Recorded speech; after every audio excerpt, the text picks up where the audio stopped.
Hi, everybody. Welcome, and thank you for your patience. It's always, yeah, thank you. Thank you. One of my announcements was going to be to please feel free to applaud.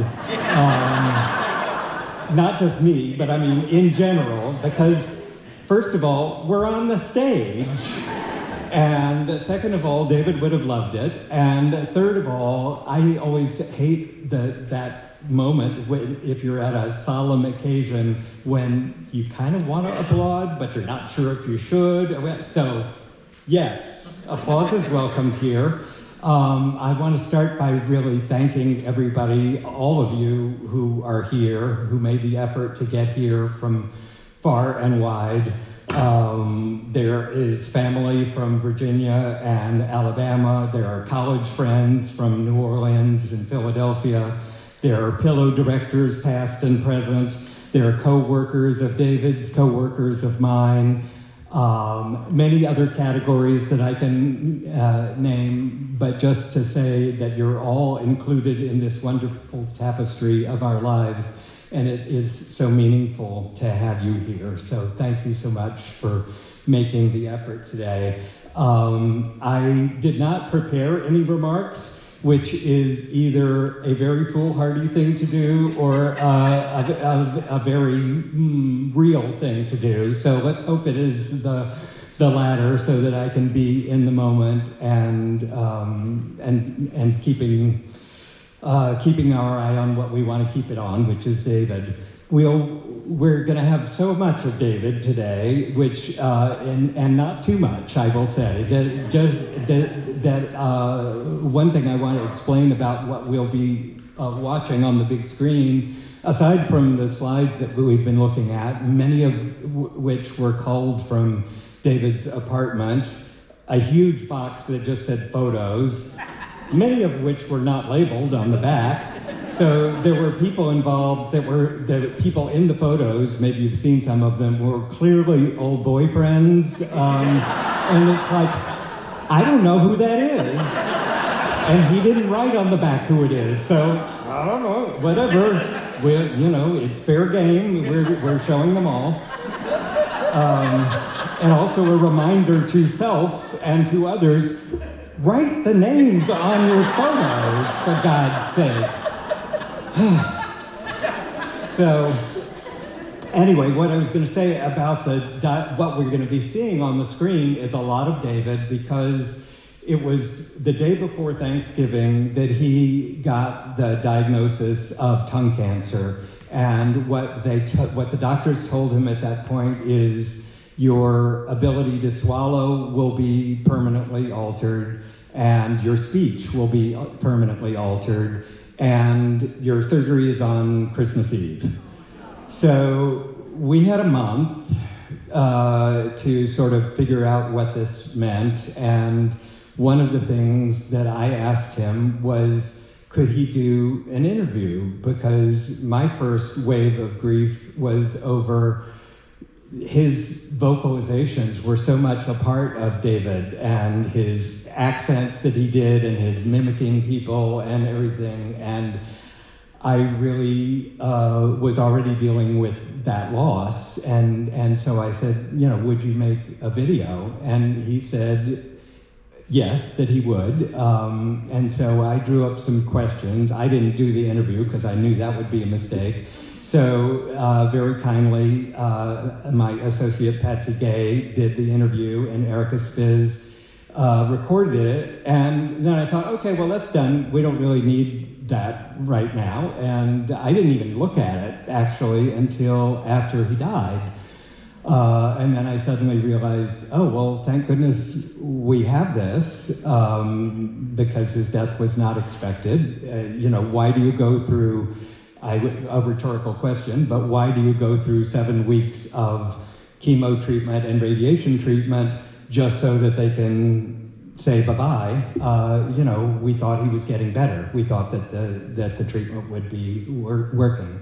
But at any rate, here we are. And we then have this video, which we are very much going to rely upon.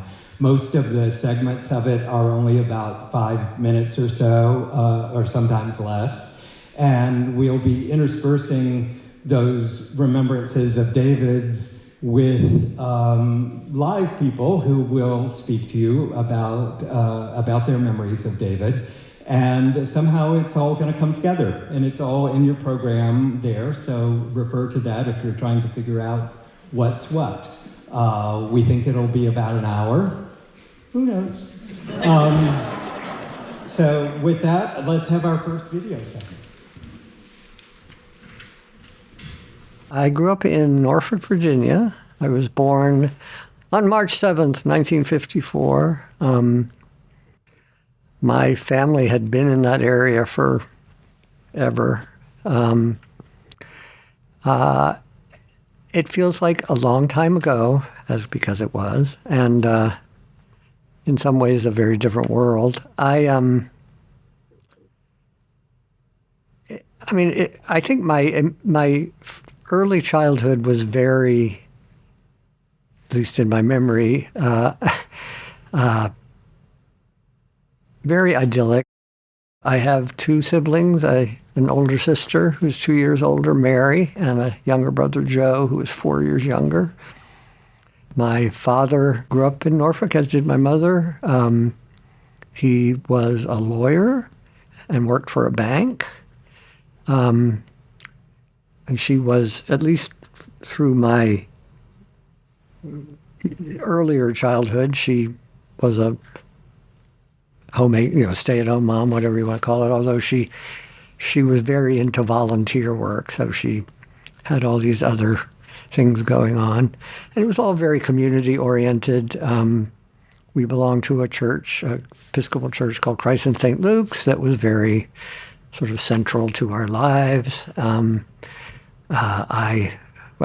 brother and I both sang in the choir, which was quite fun. I really loved the church and still do.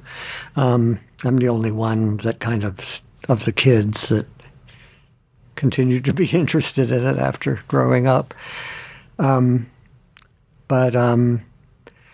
We went it was a very kind of close-knit community. My mother's best friend ran a school that her mother had founded. Like, it was a small community school that went from pre-primary, before kindergarten, to the 8th grade. And so we all three went to pre-primary and kindergarten there. And then my sister continued there through the 8th grade. My mother had also gone to the school. But then my brother and I were put into a private boys' school at that time called the Norfolk Academy. So I went to the same school for 12 years. And, I was in the early years and the pre-primary kindergarten years, I think partly because my mother was the school owner's best friend, and it was all just the same kids and everything, and I was very blonde and and I was kind of like, I felt like, the little king. So it was sort of a rude awakening to go to school, to go to real school, because it turned out I was really an odd little boy.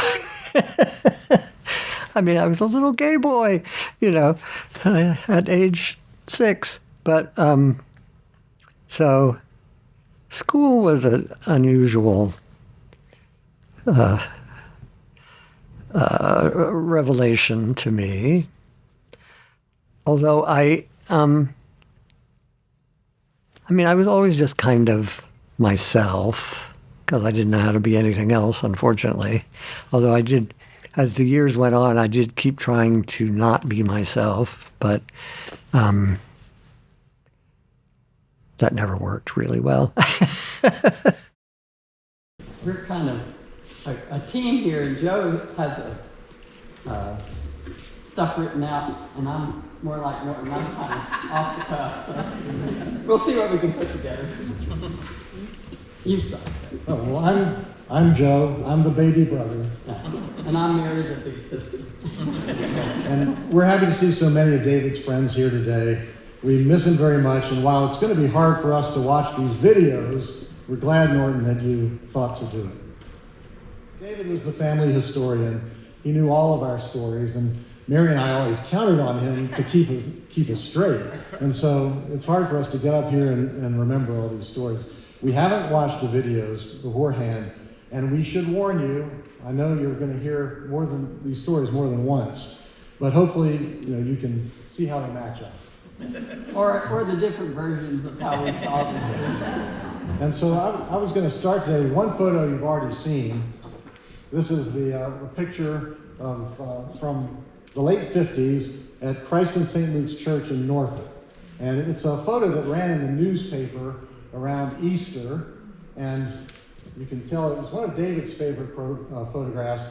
I'm not in it. I'm not sure. I think I was in the nursery down the hall. And we were faking it. We looked so high. And David was standing up. It looked like we're kneeling, but he was so short he was standing. And David looks like an angel, Yeah. but don't be fooled. Like most siblings, we spent a lot of our time tormenting each other, fighting among ourselves, and getting into trouble. Yeah. So perhaps you can talk a little bit about that. Yeah. Well, Joe was always accused, at least, of being the instigator of a lot of the trouble, and he would sort of stir things up, and then he would disappear, and David and I would always get blamed for things. Well, perhaps you want to tell the story about when Yeah. David almost killed me. And we've heard that from Norton. That's in the next part of the video. But it's a family story that we've all told over and over again. And we were at Virginia Beach, where we spent a lot of our childhood, the idyllic part of our childhood, and we all were getting along and having a good time a lot of the time. And David and I would get up to things. And so we discovered upstairs in the bedroom that you and he shared, there was this vent, like a heater vent. And it had a thing on top, and then it had a hole in the floor, and there was cardboard, and then there was another vent, I think, underneath that. And it was the perfect size to put a little boy in. And so David and I thought, what a fun thing. Let's put Joe in that hole. And so we took the vent off the top, and Joe was only about this big, and we put him in the hole. And we were all having a good time. Joe was laughing, and we were just thinking, what a fun thing. And we were standing there in the room, and Joe was in the hole, and all of a sudden, he was gone.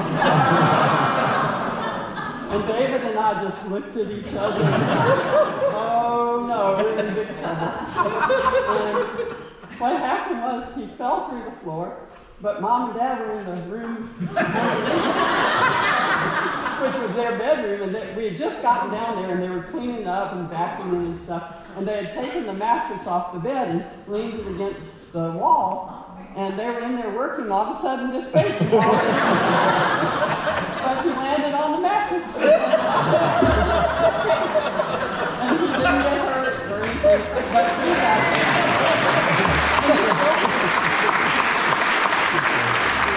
And you all peered through the... And we looked through the hole and thought, oh, and we got in trouble, but it all worked out. And the story lived on and on. That's right.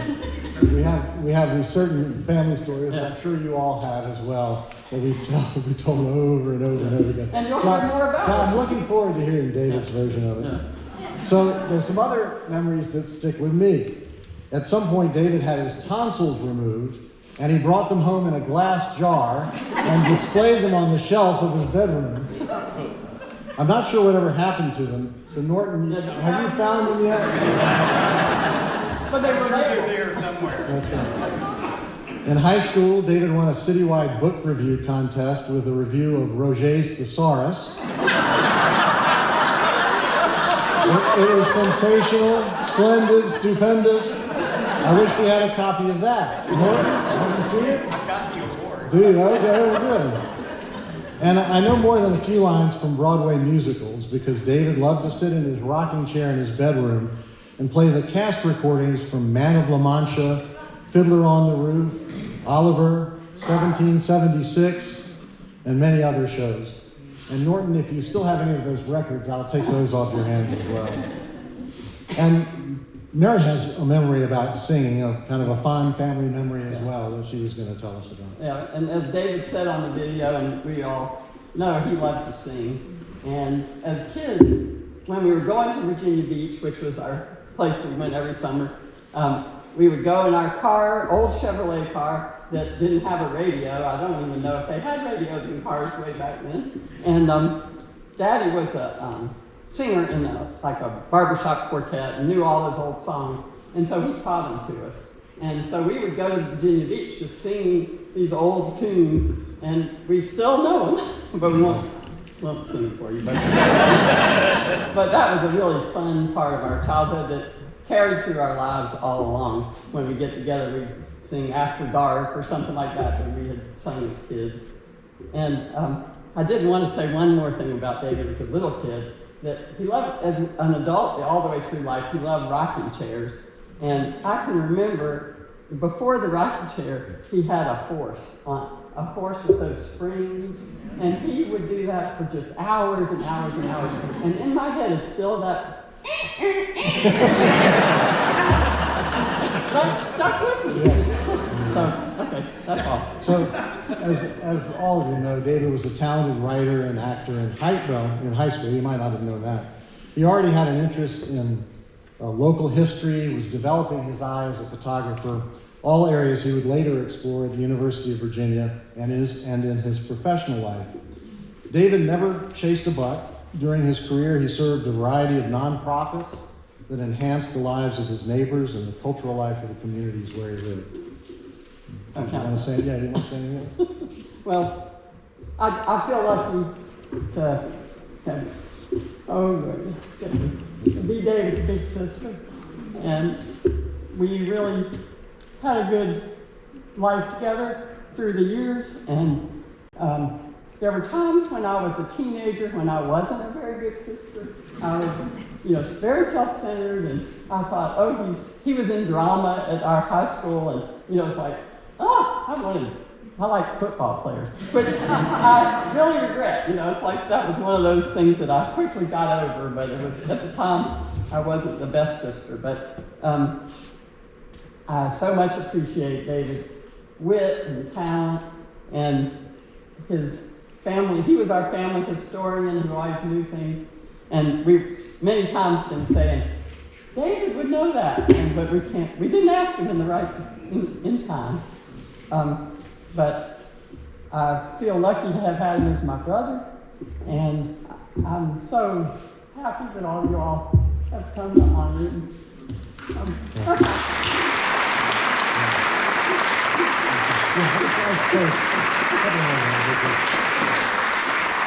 And while we're sad he's not with us today, we are glad to learn more about his life after Norfolk. I'm really looking forward to the videos we have yet to see. We're thankful that he found you, Norton, and for the large community of friends who are represented here today. So thank you very much. We love you, David.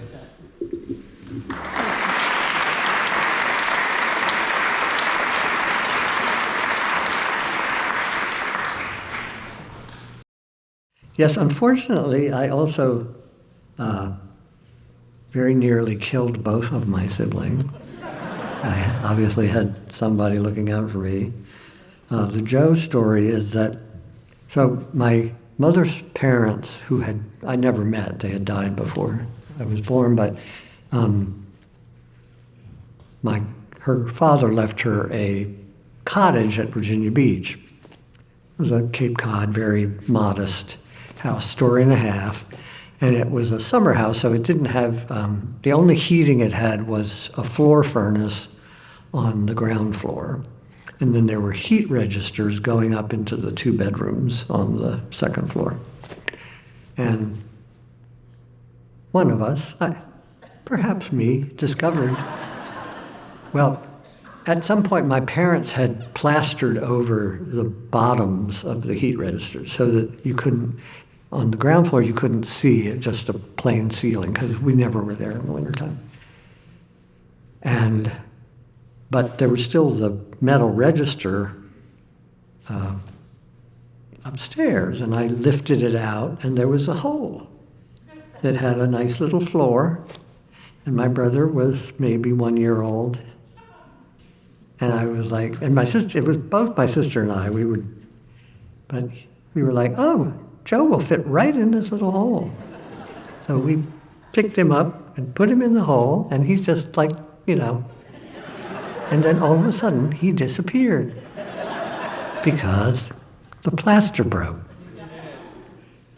And, we're both, and my brother is crying, screaming, but the good luck was that my parents we were just moving in for the summer, and they had put a mattress up against the wall underneath this hole that wasn't there when they put the mattress there.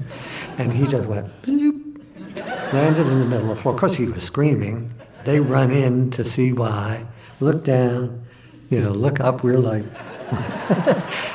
so fortunately, he did not die.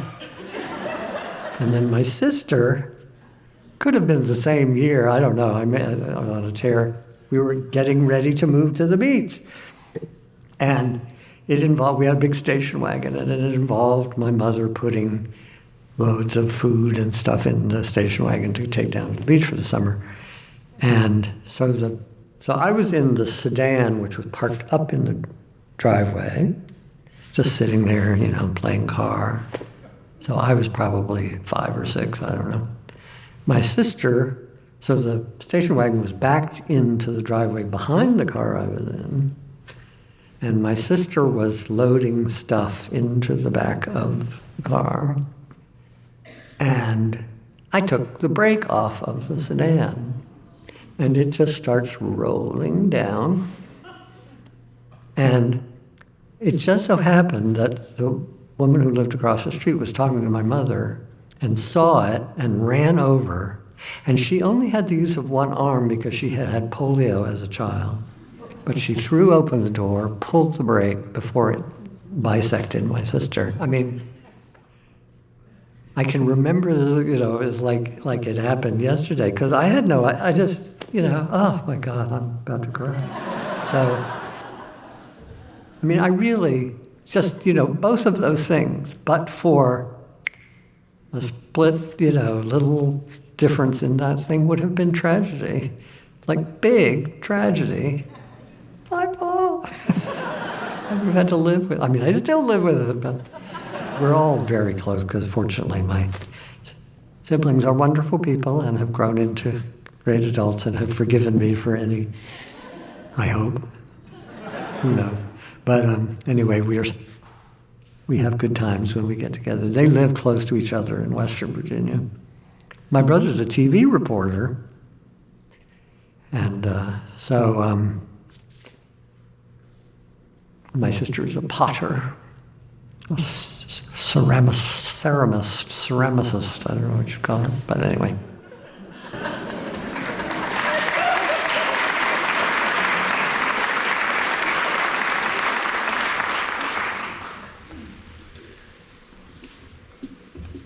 Norton, I'm prepared. My name is Nancy Webb Stroud, and I actually knew of David Dashiell well before I met him. In 1975, I was a first-year student at the University of Virginia. My brother, Peter Webb, who had taken his degree from the university a few years earlier, had spent that summer of 1975 working at the Heritage Theater in Charlottesville. But the day I arrived was the day that Peter left, because he and a group of friends had decided that they were moving to New York so that they could make it big on Broadway. And David was one of that group. He was a bit younger than most of them, and much to Dave and Rosie's consternation, he was not yet a college graduate. But he was already a force in the theater at UVA. Roger Boyle was the long-tenured and well-loved head of the department when David began to get parts in student productions. And one new student asked Mr. Boyle if he had any good advice for aspiring actors. And it's been reported to me by more than one person that Mr. Boyle said, well, whatever you do, don't share the stage with a dog, a child, or David Dashiell. And so, David and my brother and a couple of others were off to New York, where in order to finance their life of having auditions, several of them worked for on-site testing, a telemarketing firm that required them to make scores of cold telephone calls every day. Yeah, I mean, these are the people that we've been cursing our whole adult lives. My brother tells me that he can still hear David's delighted chortle when he discovered that his next call was to a lady named Mrs. Queen Elizabeth Brown. And he questioned Mrs. Queen Elizabeth about the frequency with which she drank Liebfraumilch. Specifically, the wine marketed in the United States as Blue Nun.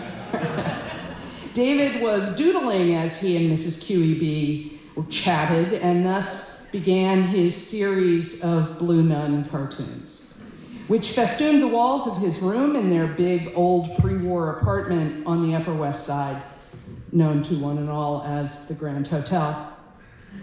Somewhere in my collection of prayer books is a bookmark made from one of David's Blue Nun cartoons, and I haven't found it yet, but I know that David would love that I'm still looking for it. At length, my brother married Pat Galloway, who was another one of those original tenants of the Grand Hotel. And finally, at their wedding reception, David and I met. And it wasn't too long after that that the wishes of Dave and Rosie prevailed, and David returned to the university to complete his degree.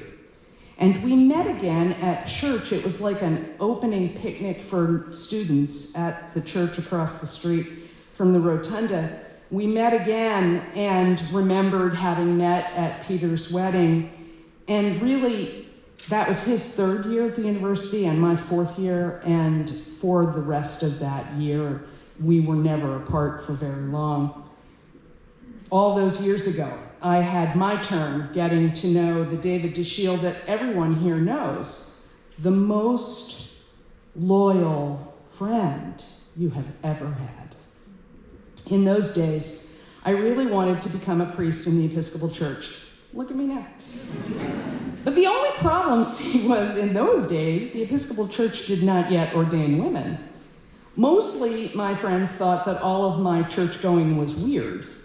My mother worried, thinking that trailblazer was a role for which I was not well suited. But David was all about it. First of all, he liked going to church, so he didn't think that was weird. Nor did he think a woman wanting to be a priest was a bad idea. I mean, you know, we dress up in girls' clothes all the time. Why not? Right? And he liked the clothes, and I had to agree with him about that. And so David was quite sure that eventually not only would I be ordained, but that I would become the Archbishop of Canterbury and be in charge of everything. To which end, he commissioned this brooch that I wear. This one, not the sparkly one. It's an archbishop who looks remarkably like me. David's notion of my career path was a little unrealistic, but he never wavered in his confidence in me. And boy, did he have to listen to a lot of stories about recalcitrant bishops. But here we all are. So. Vocational goals were not the only things that David and I found to talk about, of course. We loved to talk about people. All the people we knew and all the people we knew of. And when Elizabeth Taylor married Senator John Warner of Virginia, David's outraged propriety, coupled with his stunning ability to mimic everyone he ever heard, made for some really hysterical conversations. And let's just say it wasn't Senator Warner that he was channeling. So, Witty actor, great conversationalist, loyal friend, all of these are our dear David. And there is just one more thing to say. The thing about David that I treasure the most. Through our years of friendship, David became a member of our family. My mother adored him. My children call him Uncle David. I remember one Christmas sitting around my grandmother's table, and David taught us all the descant to Adeste Fidelis. And unlike the rest of us, he hit every note.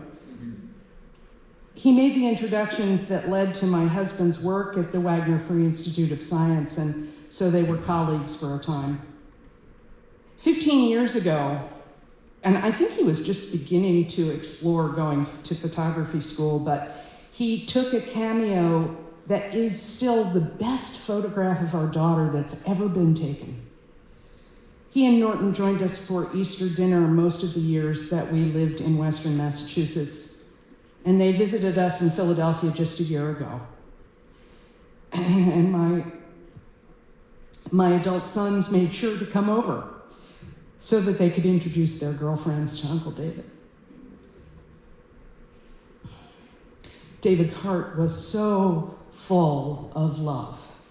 All that snarky observation that made us laugh so hard came from how much he loved humans of all sorts and conditions. Here it is. His heart was just big. In 2009, I was called as rector of the Episcopal Church of the Atonement in Westfield, just a few miles east of here. And David joined Atonement right away, although he lived in Pittsfield. And I pointed out that that commute was a little bit far on a Sunday morning, and he responded out of his loyalty that he wasn't going to listen to someone else preach when he could listen to me. But what he proceeded to do was to make strong and loving relationships with many parishioners at the church. And eventually he was elected to the governing board, which in the Episcopal Church we call the vestry. When it came time for me to retire, the vestry put him in charge of my retirement gift. And David, knowing that I collect prayer books, set out to find a special one to mark the occasion. He found a commemorative Book of Common Prayer that is 12 inches by 15 inches. It's 2.5 inches thick. Think of the size of a ream of legal-size paper.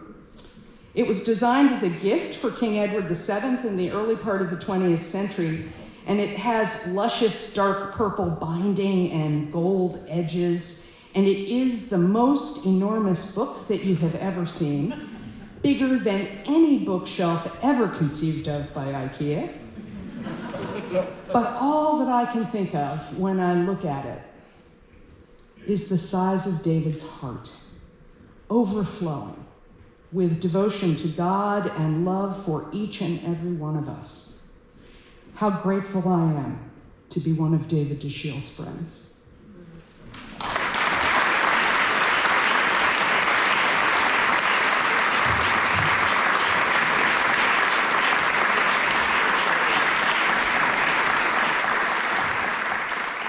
My mother she had always been involved in community theater, even as a child.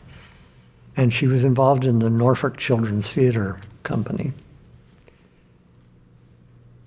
And she would help put on plays. I think they did 2 or 3 a year.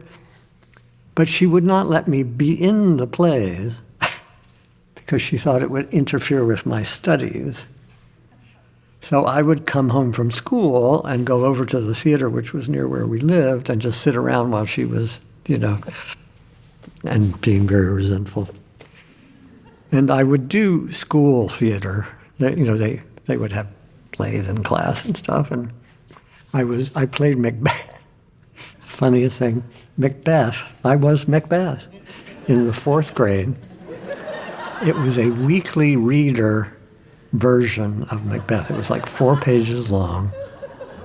And they even left in out damn spot, out I say. I mean, it was very racy but I went to a boys' school, so of course all the women's parts were also played by boys. And Bobby Lane played Lady Macbeth. He was very good, actually. But everybody, like, what did we know from Shakespeare in the fourth grade, really? And so we practiced and, learned all our lines and stuff. And then we got to the gym and to perform in front of the lower school, 1 through 6. And from beginning to end, it was a laugh riot. I mean, everybody was just laughing. And I didn't know any better. I thought, we're killing it. And of course, Bobby comes out dressed like a woman. And, they're like, oh, my God. And the great moment that Lady Macbeth is having her soliloquy or something, and Richard Stark played the messenger who had to come in and yell, the king, my lord, or the queen, my lord, is dead. No, I guess that was my scene. But anyway, the queen, my lord, is dead, I think. And he comes in, and they had just waxed the gym floor, and he goes, whoosh, and right on his butt, and then he jumps up, and in all serious says, the queen, my lord, is dead. Pandemonium. And I was like, yeah, that's great. We did our job. It was a good play. I wish they had video in those days, because I'm sure it's the funniest thing that you've ever seen. But, so I think my quest for stardom was born in those. It probably goes back to being the little king boy.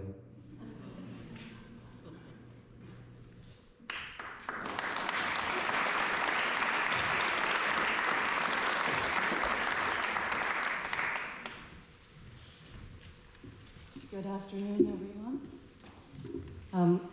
I'm still processing the fact that David Armistead Dashiell III is no longer physically amongst us. I have so many fond and loving memories of his kindness, his wonder, and his wit. As an aside, not scripted, I've noted we have some themes in all of our comments here. Mark Weand and I seriously asked the right person to serve as our daughter's godfather some 36 years ago. From the minute Madeline entered the world, he was deeply engaged in her life. The William Steig books he gifted her and read again and again, becoming each character in voice and in body as he read each story. David delighted in Maddie's school performances, was there for her graduations, and remained Uncle David to her throughout her life. He took his role as godfather very seriously, especially the part about relating to a child in all developmental stages. He truly loved engaging with Maddie because he could just get down on the floor and play and be silly and laugh and foster laughter. Continually brought delight to us. Not only was David adept at engaging in child's play, he's also a master at play with the adults around him. From his various acting roles to using those acting skills to embody different personas, my favorite was the clueless, toothless old man, to finding the craziest things to put on his head. David enjoyed laughter, making others laugh, and his mischievous whimsy was on high display in his various cartoon-like drawings at Venturi's Scott Brown, where the hysterical depictions of Denise's spine walking out the door, her back went out a lot, and a sanitation uniformed Bob promoting cleanup day, noting that cleanliness is next to bobliness. I have a hand-drawn thank you note cartoon of David after I gave him a silk ascot to go with his smoking jacket. When he framed the whole thing as reflections of a debonair man about town. David's character play was well served by his incredible talent at mimicry. He could just embody others' idiosyncrasies so well, causing deep belly laughs for so many of us. Fred Rogers said, "It's the things we play with and the people who help us play that make a great difference in our lives. David did indeed make a significant difference in my life. He made me feel seen and special and loved. I know he made Maddie feel the same way. He probably made all of you feel the same way. And I stand here today with so much gratitude, gratitude that my daughter had the best, most ever fantastic, fabulous, phenomenal fairy godfather ever. Gratitude that David and Norton found each other, and that David got to experience deep romantic love and affection. Being in their company and experiencing how much they cherished each other was just such a gift. And gratitude to simply have been able to have called David Armistead Dashiell III, my dear and beloved friend.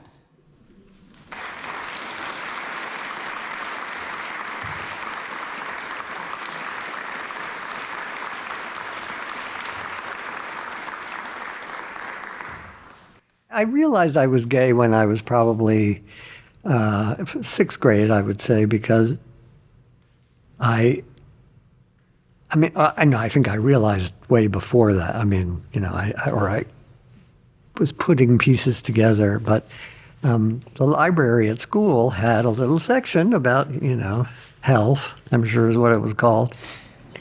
And of course, no one wanted to be seen, like, looking at this stuff, but I managed to, actually, I don't know if this may have been first. So there was this magazine out in the world called Science and Mechanics. And it was kind of a boys' men's, but mostly I would say probably teenage boy magazine. And in acknowledgement of this, of their thing, they did a whole series on sex education. And each issue had a different theme, and of course, but there was an issue on perversion, or, and it was not positive, but it was, and there was a box that said how to tell if your son is gay. And I'm just going, So I actually believe that is the moment that I just filled all the check boxes, and then I think at that point I went to the school library maybe, and I've tracked down, I know exactly when it was, when the magazine came out, and I've managed to find, I think there were 3 issues. I've managed to find all of them except the perversion issue. I'm sure I will come across it at some time because it's so. But anyway, and the stuff at the library was more, at least for the time, more neutral, I think. I don't know. But I certainly got the message that this was something to hide. And I think, and also I was subject to a fair amount of ridicule, and, people were always calling me something, names. I'm not sure they always knew what they were calling me, but I was at the dinner table once. This was before all that, so I was probably 9 or 10, I don't know, and my sister 12. And I said something probably very gay. And she said, "Oh, you're such a fairy." And my parents both just yelled at her. They were like, "Don't you ever call your brother that again." Blah, blah, blah, blah, blah. And we were both because neither of us knew what it really meant, and I was kind of I don't know. I'm okay with being a fairy. I like fairies. But, so, there was a message, and and at school, it was a boys' school until my 7th grade, when it merged with a girls' school. But they didn't immediately co-educate the classes. They built a new school, and the 2 schools moved to this building, and at that time they had a girls' division and a boys' division, and still separate faculties and stuff.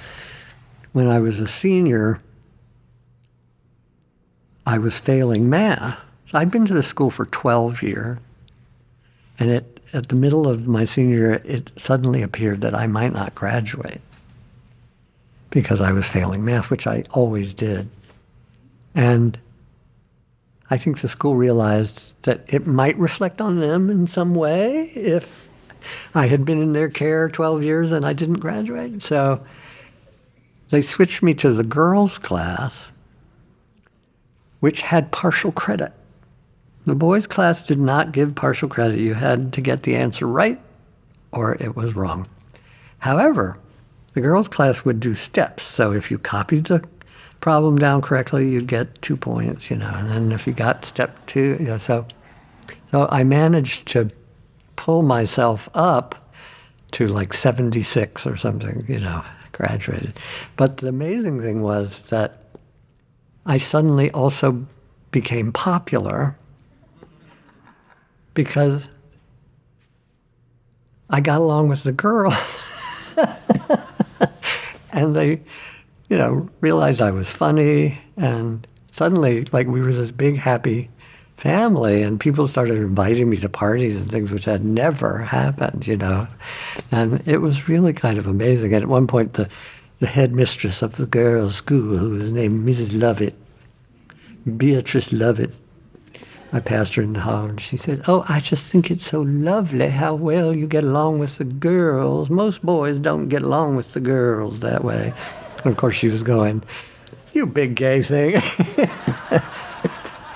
Of course, in retrospect, I have realized how many of the male teachers were in fact gay, and women teachers as well. So it was just a funny little world that it was just nobody talked about anything.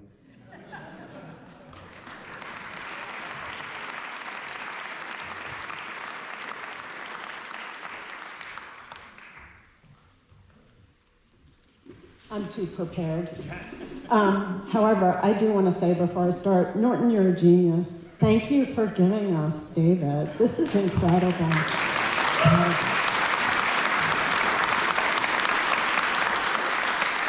It's like sitting in my living room with David. It's incredible. Following the chronology, I met David in Philadelphia more than 35 years ago, probably soon after you met him, Aaron. He was working for Robert Venturi, the architect, and so was my good friend Penny.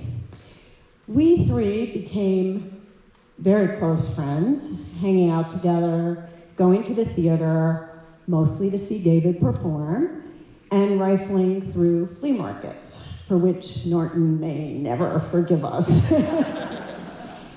We really bonded, especially when David came to work with me and Penny at the Wagner Free Institute of Science, and Bill came there later. But in the beginning, I was the executive director, Penny was the librarian, and David was our new assistant director. The Wagner, at the time, and still to a degree, it's a nonprofit, has a fabulous history and fabulous collections, but at that time especially, almost no staff and no money. We had to raise it all.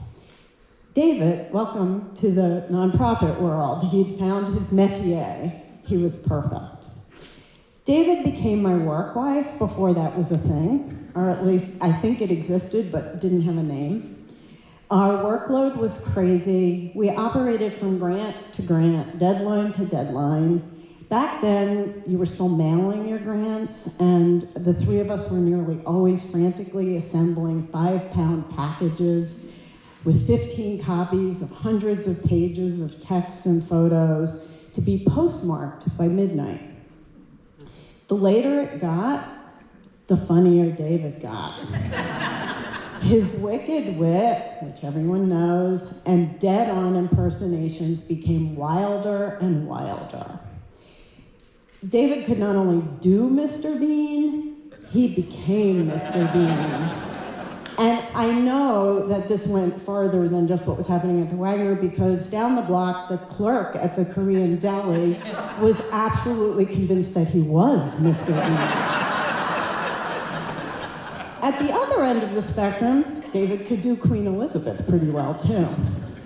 I've never laughed as hard or as much as with the three of us at 11:45, that's p.m., racing to 30th Street Station Post Office in Philadelphia with literally not 1 minute to spare, but we did it. There are several people here I know who will claim that they introduced David and Norton. You all know who you are. But I want to say that I created the path. While David, Penny, and I were hard at work in Philadelphia, I was also going back and forth to Williamstown in the North Country, where my husband teaches. Over time, I started to bring my little team of Penny and David up with me. The plan was that all of us would land jobs in the Berkshires.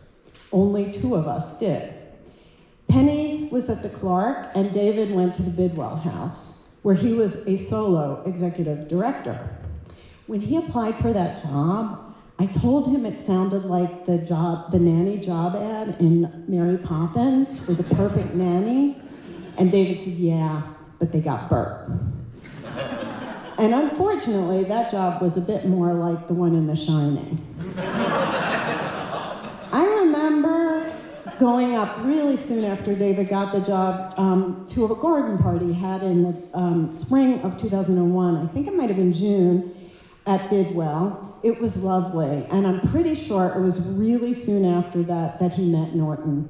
And at that point, there was no going back to Philadelphia. Penny, David, and I, with my husband Mike, continued doing all the same things up here that we had done in Philadelphia, including going to flea markets. Sorry, Norton. And laughing a lot. When I'd come up, I'd sometimes be deputized by David to bring something special from Philadelphia. One time, I came up and I was staying overnight at David's place. I was interviewing for a job at the Mount while David was working there, and he asked me to bring him a shower curtain, which seemed like a really strange request. But it was a special one, apparently only available at a market in Philadelphia. So he described it, and I found it. It was an iridescent, opalescent shower curtain. It sparkled, just like our David. I miss David terribly at work and in my life. One of the things that he did at the Wagner was to become its voice. He had that marvelous, marvelous voice. Rich, warm, and so very BBC. I had him record the message for the Wagner's phone system. I have never changed it, and now I never will. So, if y'all find yourself missing David and his wonderful voice, give a call to the Wagner. You can find it online. And listen to that warm and very gentle voice. It will make you very happy.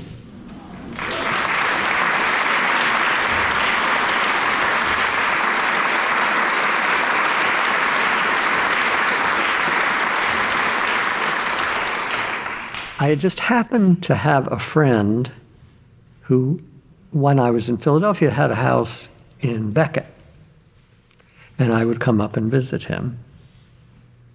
And I was looking at the jobs in the museum world, and this little house museum called the Bidwell House in Monterey was looking for an executive director. So I applied, got the job, moved up here in April of 2001, met Norton in June of 2001.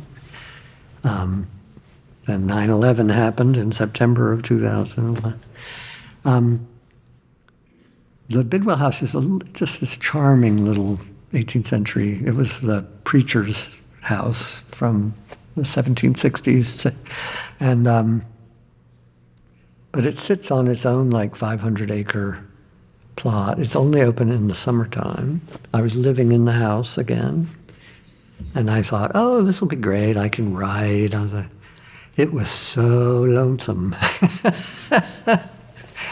And it was not, I realized I was not that, I liked being alone, but I was not that solitary. So, and I think if I had not met Norton, I probably would have just gone back to Philadelphia, frankly. How did you meet Norton?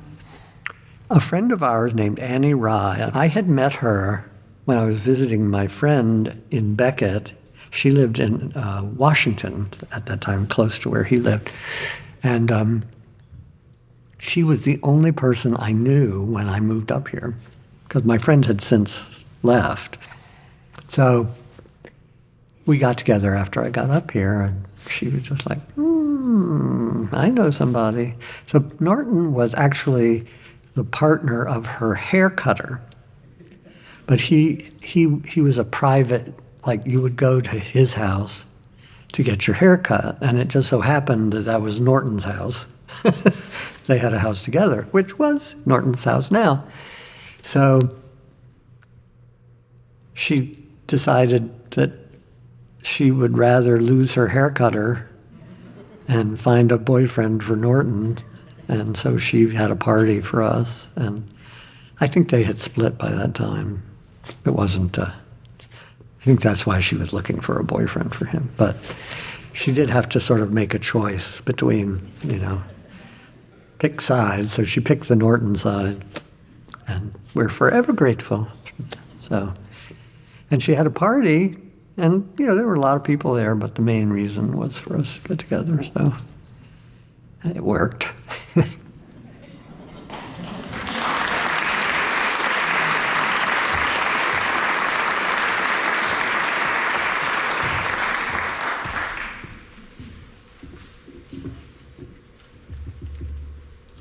Hello, my name's Hal Bain. When Norton very kindly asked me to speak today, I kept telling my family and people that I would wing it, but then on the train this morning I wrote it all down.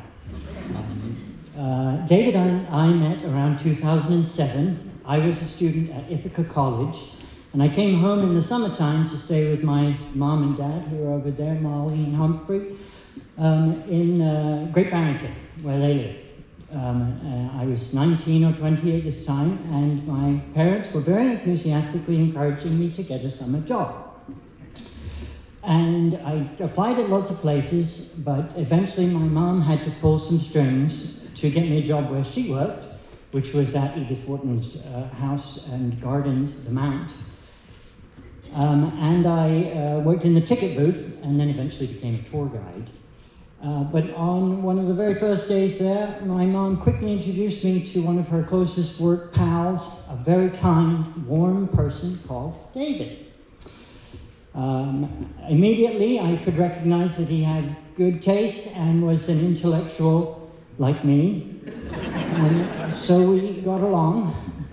From the moment we met, he never talked down to me, and he treated me as an equal despite our age gap, which, when you're that age, there is a bit of a still grown-ups type thing going on. And David was never like that. He was very kind, generous, and sweet to me.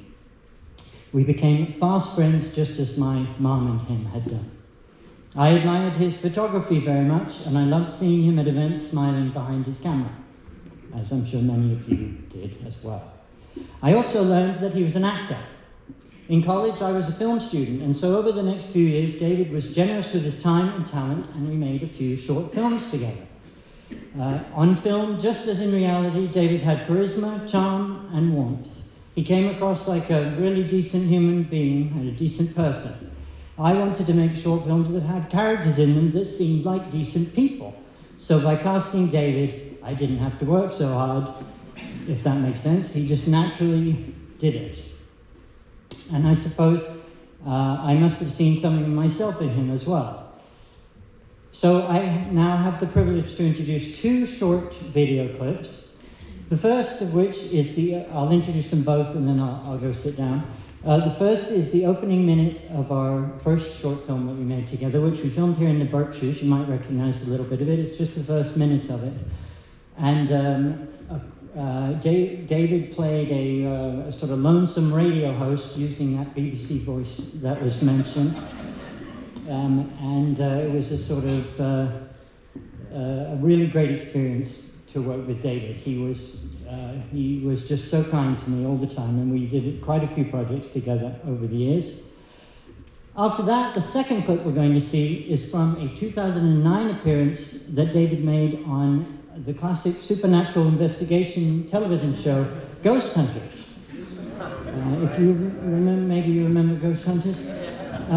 The Ghost Hunters came to the Mount to do one of their investigations, And David took on the role of Mount Ambassador, asked to react to their various discoveries. When the episode aired at the time, I downloaded it off the internet, and I cut together a little montage of just David's reactions as they were telling him all the little electronic things they'd discovered and so forth. And we would pass this video around in the back rooms and the servants' quarters at the Mount, and the staff would watch them because we loved David so much. As I said, David was appearing as himself there, but if you watch the montage, you can be the judge of whether or not he's also leaning on his abilities as an actor. So I will miss him very dearly. He was so kind to me. He was a great friend, and I'll miss him. Thank you, Norton, very much for including me in this event today. And please enjoy the video.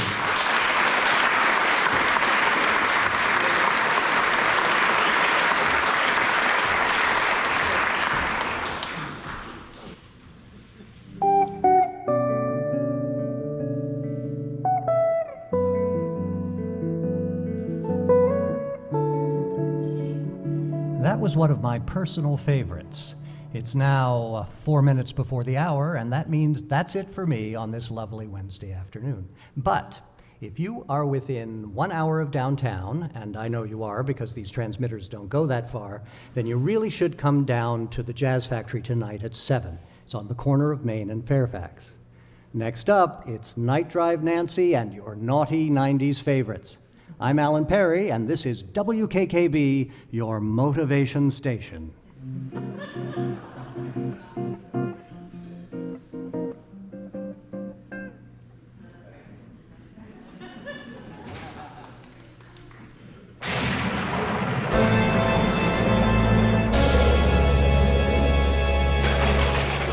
Hey, David, you took us on a tour of the location, showed us the hot spots that have had paranormal activity in the past. We came in and tried to debunk the claims. So we have a whole lot of footsteps.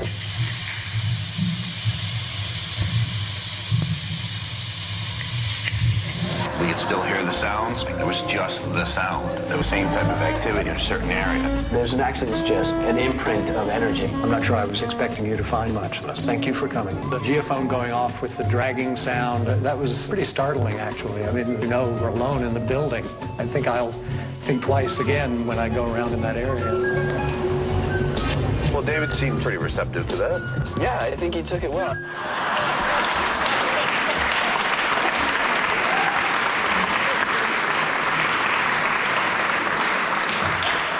Well, we're coming in the home stretch here, but just a few parting words, because I won't be able to speak after this next segment, which is a sort of music video that I cut together of photos of David and me.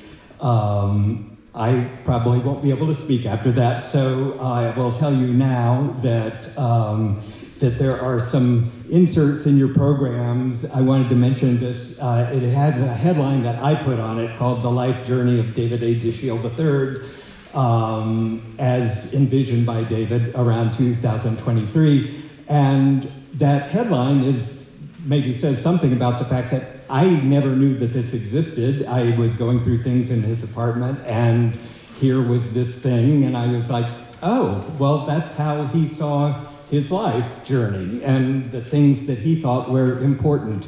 And so I wanted to include that, and it comes all the way up to now, that I think now is maybe a year or so ago after he'd gotten his cancer diagnosis. So anyway, I hope you'll read that later to not just know what you've heard here, but also to see how he saw his life's journey. I feel very honored to be part of that life journey. The only person who was mentioned on that is me, so I was very grateful for that. I want to thank all the people who have helped make this happen today, and because this did not happen by myself. So thank you to Derek and to Tamar and to all the people who helped set up chairs, all the people who helped in any way, Kevin and Peter and Cheryl and everybody.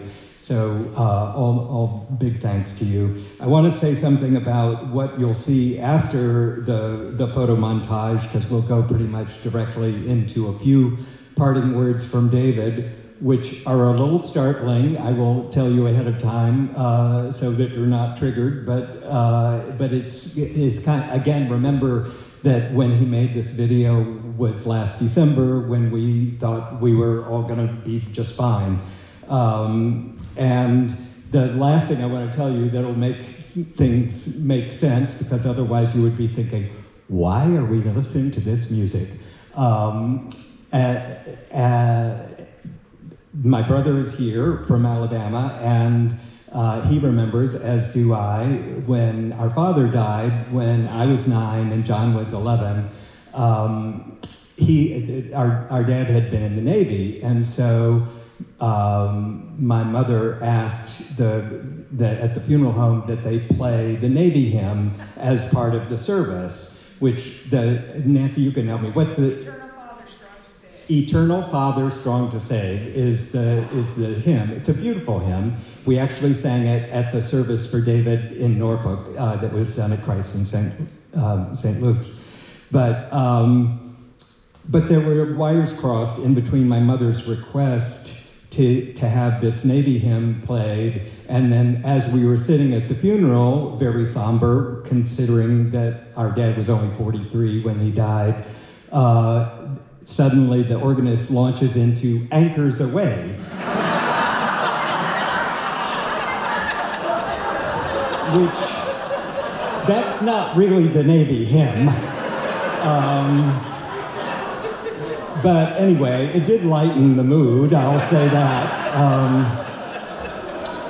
So we get to reprise that, and so you'll understand where that came from. So two last little bits here, and then after that's over, I hope you will all come over to Blake's Barn so that we can enjoy some food and drink together and more stories about David.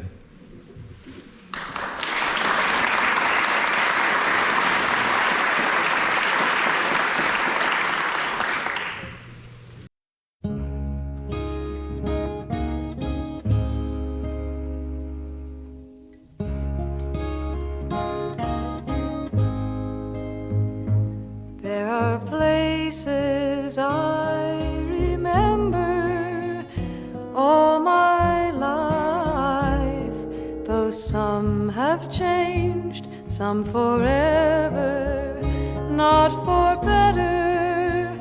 Some are gone, and some remain. All these places had their meanings. With lovers and friends I still can recall. Some are dead and some are living. In my life, I've loved them all.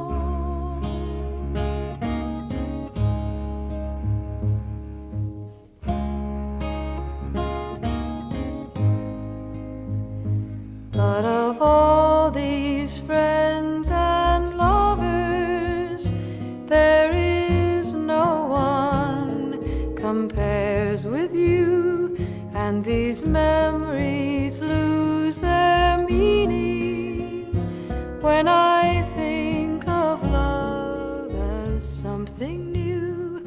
Though I know I'll never lose affection for people and things that went before, I know I'll often stop and think about them. In my life, I love you more.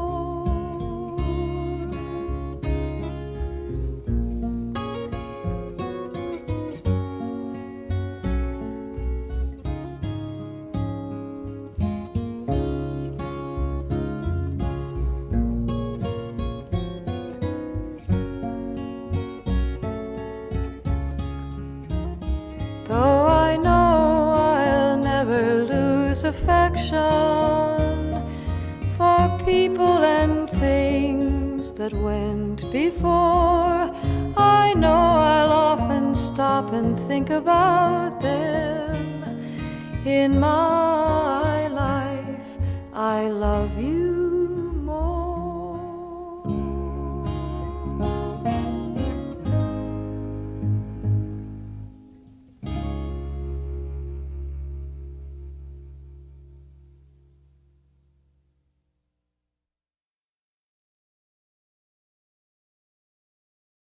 I'm happy to do it for Norton. So.